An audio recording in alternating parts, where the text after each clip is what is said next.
got a really special one for you guys today. Today we're reviewing Abita root beer and a little... Eve's Bayou. Yeah, a little 90 indie movie. Eve's Bayou, part of the Criterion Southern Gothic selection. Oh, is it? Are they doing one right now? Yeah, that's how I watched it. Oh. How did you watch it? I watched an open mat VHS. You would. I would watch some shit like that. Yeah, welcome back, guys. This is actually our 1-year anniversary episode. Yay! Woo! Congratulations! We did it. Thank you guys so much for sticking around and all of our loyal listeners. All of our yeah, none of you have been liking or subscribing, so we just have to stop saying it at a certain point, you know. No, I need comments because this show just isn't me and Carter talking about movies and drinking root beer. It's our whole community. It's a whole community, as you have met all of our guests over these past 12 months. And we want your opinions on what type of movies do you want us to review? Do you like when we review newer movies? Do you like when we review famous movies that everyone likes that are actually really good and are French and called La Haine? Or... yeah. All right, I wouldn't go that far. What root beers have you tried? What have we inspired you to do? Because we're here to inspire. Yes. And get people to drink root beer and it's a watch community-driven podcast. Yeah, so anyways, you should comment below. I know you can do that now because Spotify, man. You can comment. So, you can comment. So anyways, let's get into it. So Eve's right. Bayou. Well, let's crack. We gotta crack this root beer, bro. Yeah, let's crack her open. Okay. All right, here we go. I have a can, you have a bottle, which we usually try not to do, but that's just the way that the cookie I have a bottle. I will say I have had this before. Twist off. I've never had this before.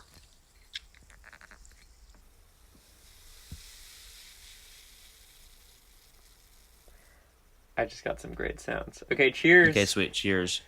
Clink.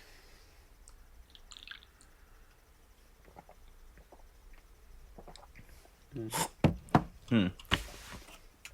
Okay. So this is why did we watch Eve's Bayou, Carter? This is Cassie Lemmons' 1997 film Eve's Bayou, running 108 minutes, starring Journey Smollett, Megan Good, Samuel L. Jackson, Lynn Whitfield, and Debbie Morgan. And actually a really good but small performance from Roger Smith. Great actor. We're watching this movie because this is a Louisiana root beer, no? Yes. And you said something about how we had to watch like a Louisiana style, like a... You said something where I like looked up movies that are from where you were saying, and this was on there, and I like this movie. And I've been meaning to rewatch it because I have a VHS that I got recently, and I threw my hat in the ring, and it was accepted by Max Vanderwerf. I had never seen it, and I saw it was coming on Criterion. I had heard stories about it. Yeah, so I was excited. What'd you think?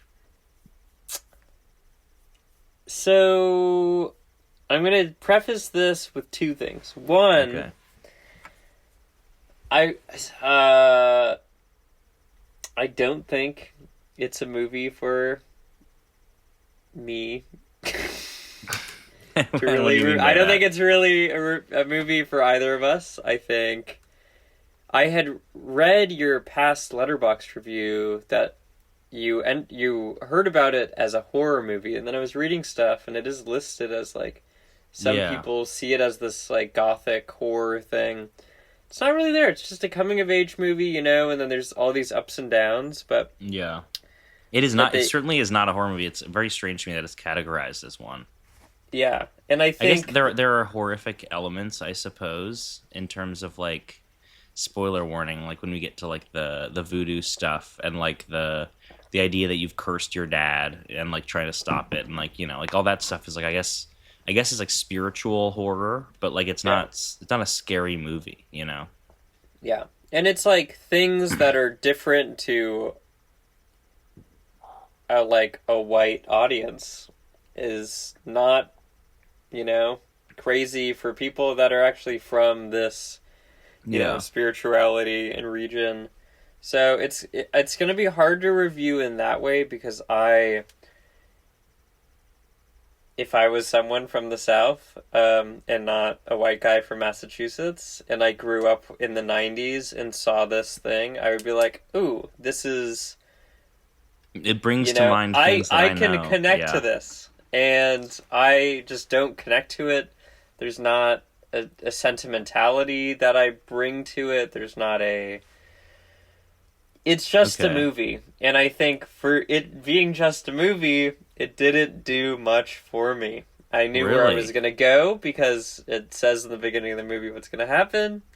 But but what happens in such a roundabout way. But it's such, and there's so many twists and turns. I don't know, the twists and turns didn't do much for me. Wow. I thought there were some good performances. I thought, oh wow, we used to light night scenes. That was cool. True. That outside scene is so good at the beginning. I think there's traumatic stuff. I thought this is a spoiler podcast, we all know. Yeah. I thought the way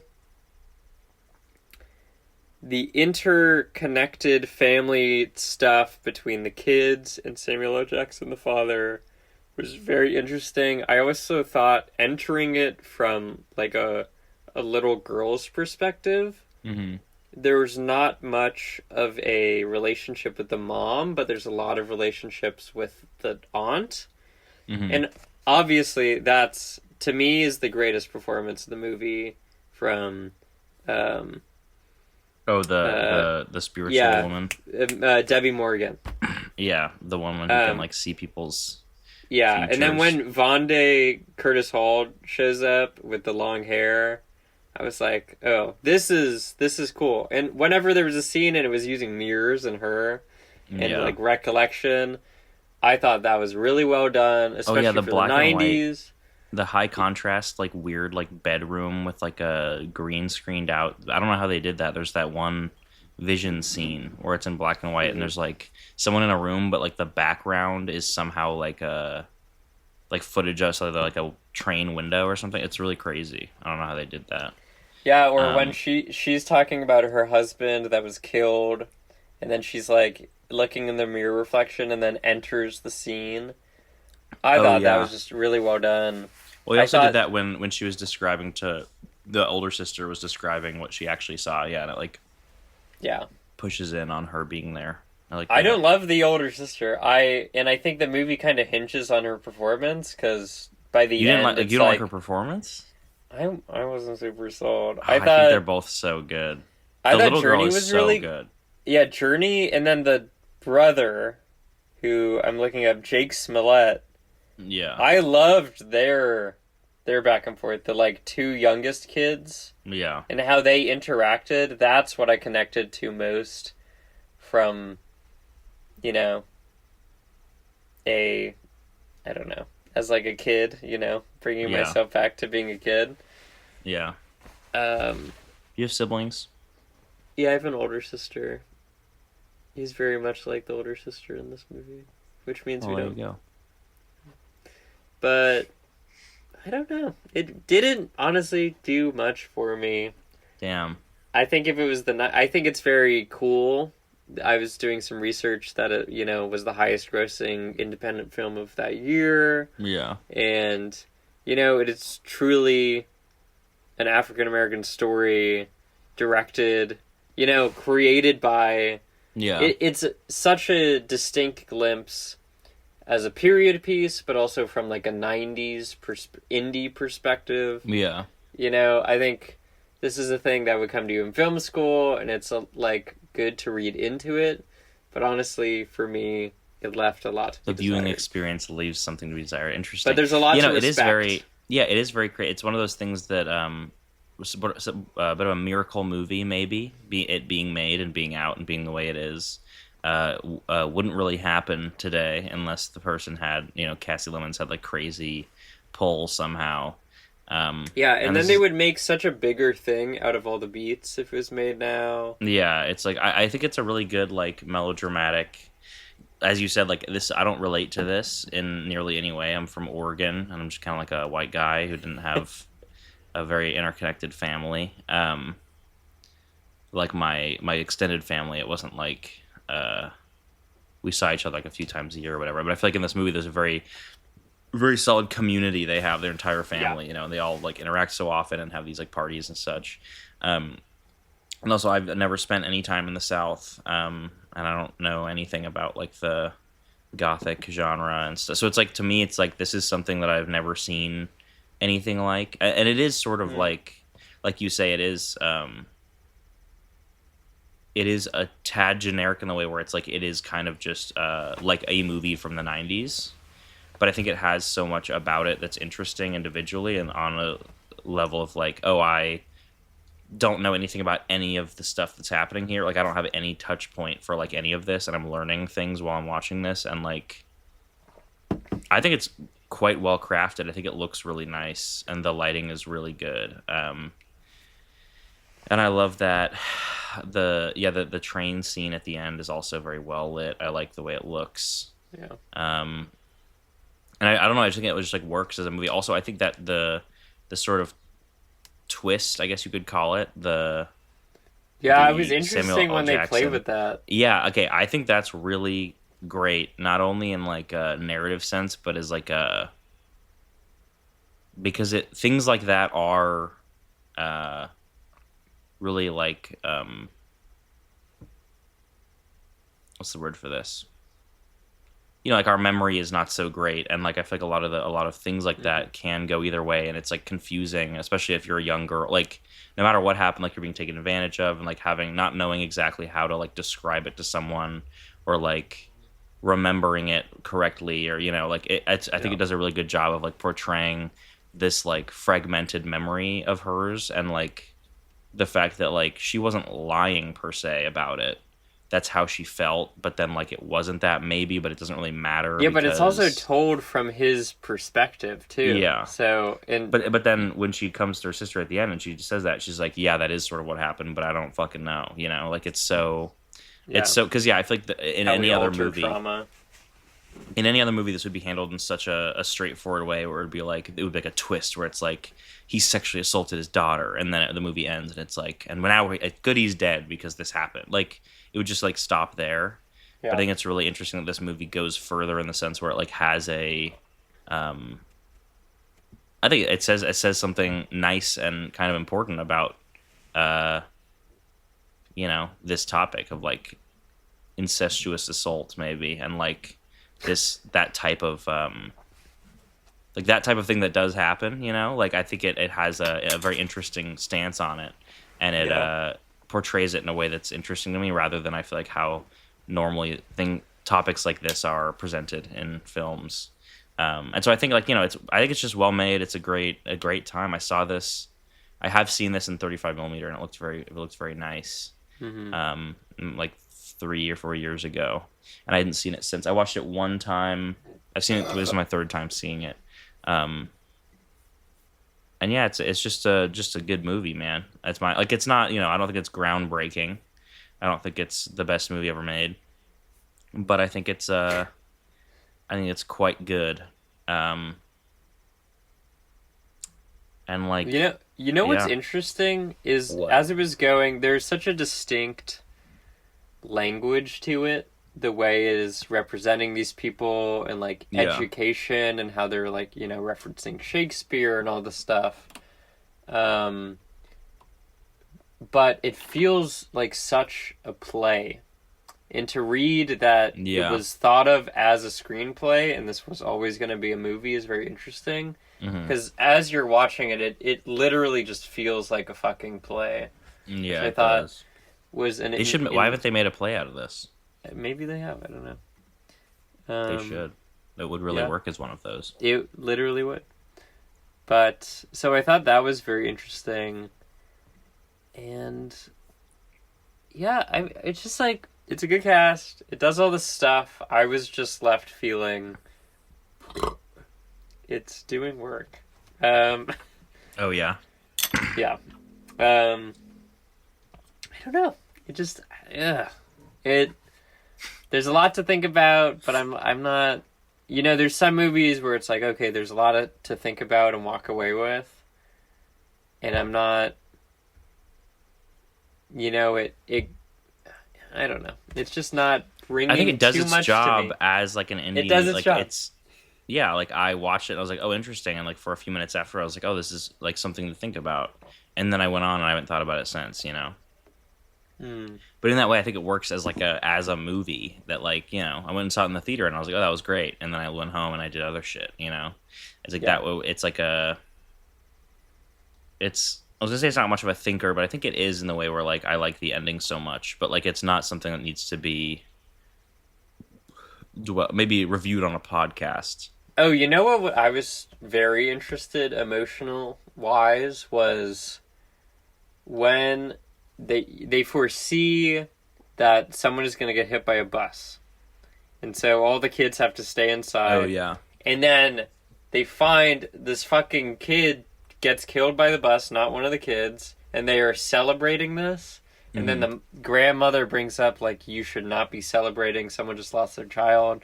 They're like, well, yeah, who was it? And they just name it, and they're like, oh. That was such a way of looking at America and growing up and just thinking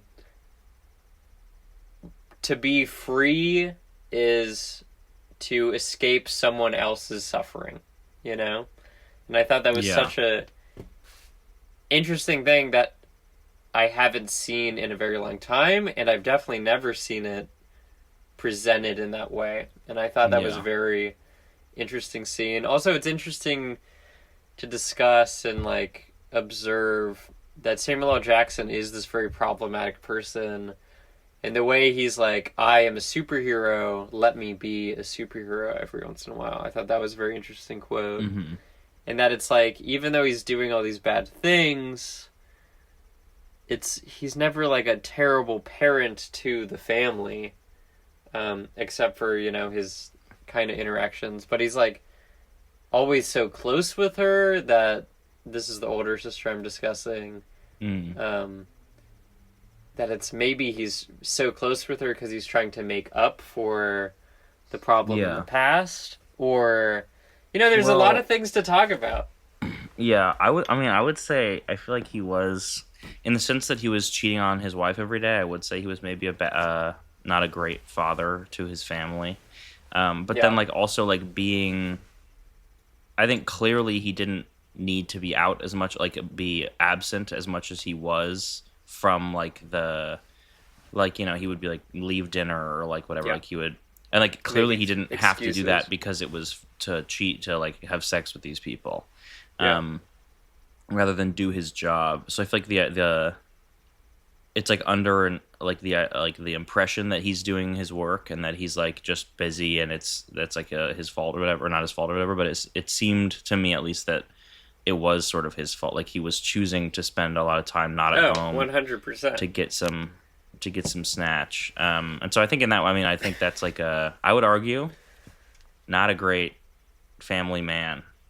Oh, not a great family man, but like within the 60s and with looking at, what the family figure, the father figure used to be of like, I guess. Providing a home, I am providing comfort, I am providing education. He's doing all those things. And it's like, in his mind, the way, he's allowing himself to do it is like, I'm providing all these things, just let me be a horn dog. Mm-hmm. And you're right. I thought another great performance, which you brought up earlier, is... Eve. No, I was going to say the Roger Smith as Lenny. Oh, yeah, I love him. He oozes, and when he reintroduces himself into the movie on the pier by the market to Eve. Yeah. Oh my god. I was like, you are fucking magnetic. I know. Every time he shows up in something, I just get so happy. I love seeing him. Yeah. Handsome guy. And yeah, like, there are some really great moments of like, like childish naivete that comes through in a way that's very... obviously intriguing and exciting, where it's like she quotes something that her dad Romeo says, and Juliet, what? yeah. Yeah, well, there's some Romeo and Juliet quotes too, where it's Yeah, like but they're at yeah. Oh, you go. they're at dinner, and like she repeats that she went out with her dad to like go on his house calls or whatever, and one of them says something that's like obviously implying that he's like fucking them, and then she like repeats it to her mom sassily at the dinner table. Do you remember this? Yeah. What does she say?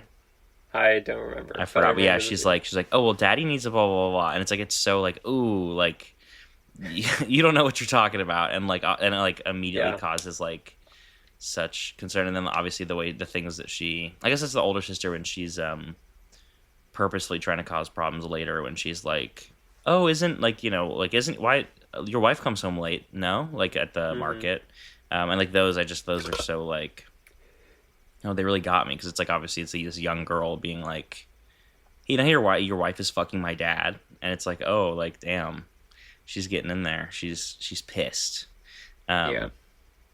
Or was that Eve that did that, or was that the older sister? I thought it was Eve that did that. Oh, okay. Well, that was Eve. I think another thing, all these, I'm painting a picture that the movie's really good, and I think when I discuss it, it's a good movie.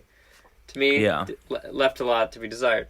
But I think something that lost me within it, which I think comes from it being 90s indie, this is how you sell the movie. Mm-hmm. Is the movie begins and it's discussing memory. And the whole movie is about memory, and it's about, these three archetypes presented, actually 5 if you take all of the women in the film, and like each of them are checking a different box of like how they look at life, how they see things, da da da. Yeah. But then and then there are flashbacks in it, and it does those very well with technically. But then the movie ends, and they have to reiterate, oh, this is a movie about memory. Memory changes, da-da-da. Oh, and you're saying the voiceover at the end? The final voiceover, and I think that shoots the movie in the foot, where I'm like, we fucking know. We just watched the movie, and you just gave me an ending that should make me think, but because of the constraints of how you're presenting this, because of how you have to make a movie to sell it to audiences. Yeah, you're killing it. Well, that's the way the business goes, my man. I know, but sometimes you can get away with it. But obviously, you're not going to get away with it when it's like an indie black filmmaker in the 90s making a movie that actually means something. Yeah, I do like the really funny bit at the end where she's just like, and she actually gets powers as well. Yeah, like the part. It's really silly to me. I don't know. It's fun. I'm gonna finish my root beer. Okay. I finished mine, so I actually broke a rule. No, wow. There's a drop. There's a drop, okay. actually. Finish it. All right. Abita root beer made with pure Louisiana cane sugar. Do you do a Louisiana impression? I don't even know what that would sound like. Okay. Is that like, I'm from Louisiana? Like, is that what it is? I'm from Louisiana. Abita root beer is more than just... That's not good. It's more than just a soft drink. It's a taste of Louisiana tradition. Brewed with pure artesian spring water and sweetened with 100% Louisiana cane sugar. Every sip is rich, creamy, unmistakably. I'm taking this from the website. Unlike many sodas, our root beer is naturally caffeine-free. Look at that. And completely gluten-free. Look at that. Making it a refreshing choice that everyone can enjoy. Whether you're pairing it with your favorite meal, savoring it over ice, or topping it with a scoop of ice cream for a perfect float, Abita root beer delivers bold flavor without compromise. I got to it at the end. Let's go. I found a pizza shop in Flatbush that sold this, and I called them to ask about it, and they were very thrown off because I was like, "Hey, do you guys sell Abita? Is it in a can or is it like on tap?" And they're like, "Oh, it's in a can or in a bottle." And I was like, "Okay, thanks." And then like, "Is that it?" And I was like, "Yeah." And then I hung up. But then I was gonna go there to get this, but then I was at another bar in Williamsburg recently, and they had it. Tour of Brooklyn, you're bringing. And I was like, "Oh my god, what?" You're bringing quite the tour of Brooklyn. I know, and I was like, oh my god. And so I was like, hey, can I buy one of these, and can you not open it? And he was like, that's not legal. And I was like, even if it's just root beer? And he was like, yeah, because it's like a law that you, like, when anything crosses the bar, it has to be open. Yeah. And so I was like, dude, I have a podcast where I review root beer, please. And he was like, okay, don't tell anyone. And he gave it to me. So he broke the law for me. You should name the bar so that I was they can supposed get to shout him down. out, but I forgot. I'm not going to name the bar, but I'm sure there's one bar that sells Abita root beer in Williamsburg. But so I got we love this you. can. Thank you I've for had making it. Yeah, this thank happen. you, friend. I think it's pretty good. It's like not great. I think it's a tad too sweet, maybe. Interesting. It's a bit just a few grams too much sugar, in my opinion. You know. 45 grams. Yeah, mine. So has you would want 40 grams. 38. Well, I don't even know how much I would want. Well, how many fluid ounces is yours? Let's say 12. Mine's 12. Mine too. Wait, yours has more. Yeah, in the bottle I have 12 ounces, and it's 45 grams. What the fuck? Okay, mine's How many calories? 180. Oh my god, why is the can better for you? Cans suck, man. Glass bottles Yeah, I for know. life. True. All right, what's your take? Okay, so I've had this many times before. Going into it, I like Abita. I think it's amazing, especially when it's super hot outside. With the shrimp po' boy, oh my god. Oh, that sounds awesome. But so I went to Oak Park the other day, and there used to be a New Orleans. I just fucking spoiled the story. There's a New Orleans place in Oak Park, and I went the other day, and I was gonna get some Abita, and I walked up, and it no longer exists. Oh. So I was like, oh shit. I told Carter I was gonna have the goods. So I went online. You can just type in Abita root beer, and it lists The website, fucking yes, everywhere and that's where what I they found- carry, and it's mind blowing. Every root beer place should do this. I know. That's how I found out about that pizza place, and because you sent me a picture of it like months ago, and I was like, oh, I should get that. And I looked, I was like, where can you buy this? And there's literally a map. Yeah, it's amazing, and it's good, and it's good. It's not outdated at all. Yeah, it's a good Every map. place has it, And so you and found it's good. one. You can zoom in and you can click and whatever. Down the street, Gene's Sausage Shop. The photo I had sent to Carter was from Benny's Beverage Depot. It's doing work. And so I went to Gene's Sausage Shop at like 9 a.m. when it opened to get the last bottle they had. Whoa. $1.59 glass Today? bottle. No, yesterday. Oh, okay. But fleur-de-lis. I love a fleur-de-lis. I like the blue label. I think it's memorable. Yeah, it's a good label. It's doing work. And Yeah, it's pretty good. I mean, it's a pretty classic. It tastes like a root beer barrel candy. I hated pouring it in the glass. I think it needs to be drunk out of the bottle. It's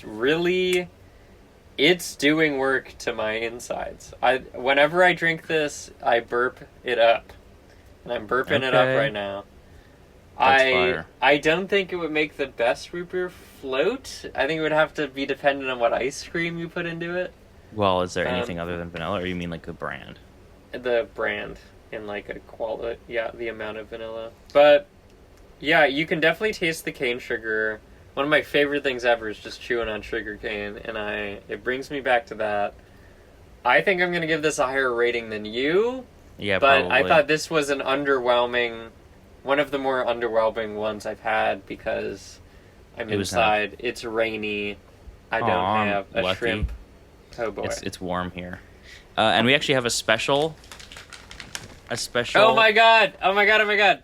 Okay, everyone. We have a very quick special 1-year anniversary event. We are going to be reviewing, cracking open Trader Joe's root beer flavored float pieces. I know, crazy. I was in the line at Trader Joe's and I was like, "You ever have these?" And Carter's like, said, "Yeah." Yes. And I said, "Oh, well, should we review them?" And he was like, "Yes." Okay, here's we what they are. don't think it deserves a full movie, but yes, it's in the special honestly, edition. come Reeves, Bayou, stay for the root beer chocolate pieces. It says vanilla sandwich cookie pieces with popping candy covered in a root beer flavored confectionery. Is that how you say that? Coating. They're very. Have you never put these in your mouth before? No, but the smell is crazy. I know. Okay, ready? Cheers.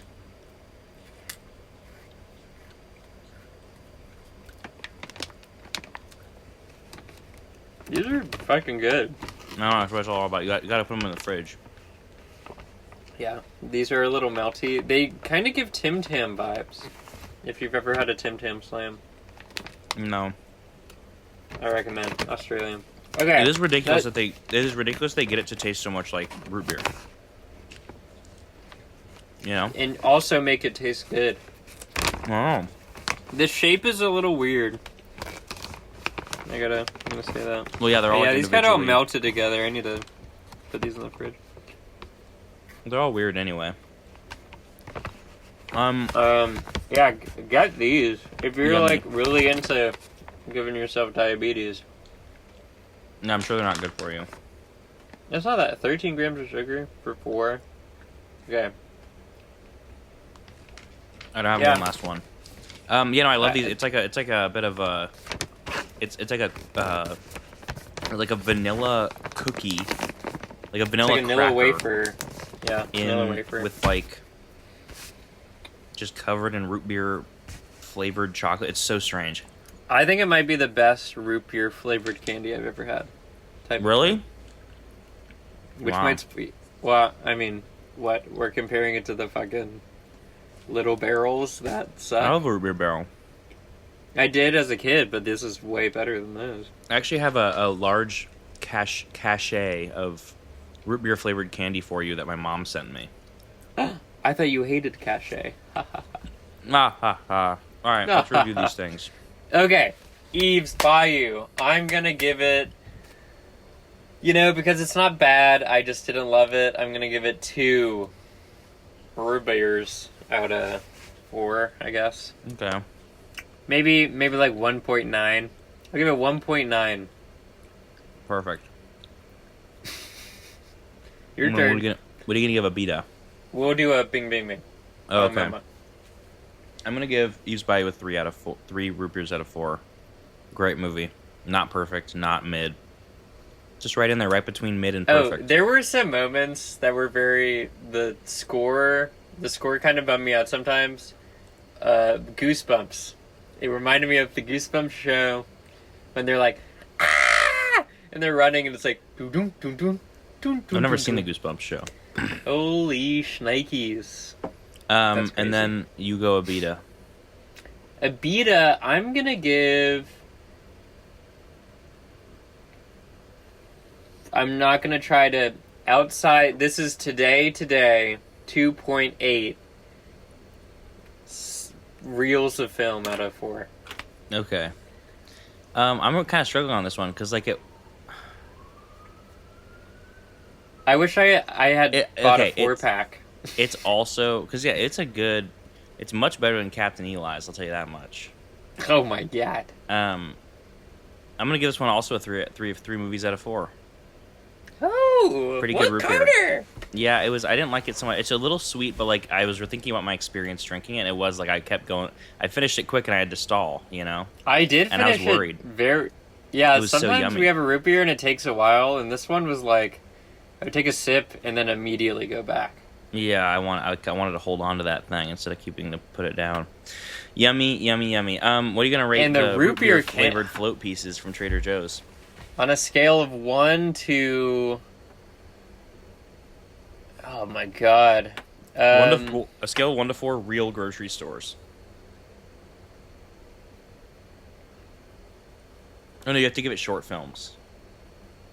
Yeah, scale of 1 to 4 short films, I'm gonna give it 3.4. Whoa, a high rating. Yeah, the shape kind of fucks me. I think I'm gonna hit. It's weird. I'm gonna do a fucking strike. I'm gonna do 3 strikes this episode. Just a straight 3 out of 4 short films. Wow. 3s across the board. That's impressive. Thanks for listening, guys. Next episode is gonna be way more exciting. I thought this one gained heat. As it went along. There was momentum by the end. We came in and we didn't have the greatest attitude, and it's doing work as well. But yeah, join us next time, y'all, when we review a root beer that we know what it is, but we're not going to tell you. And a movie. A movie. Oh shit! I spoiled it. Bye. I'm sorry, Carter. Bye.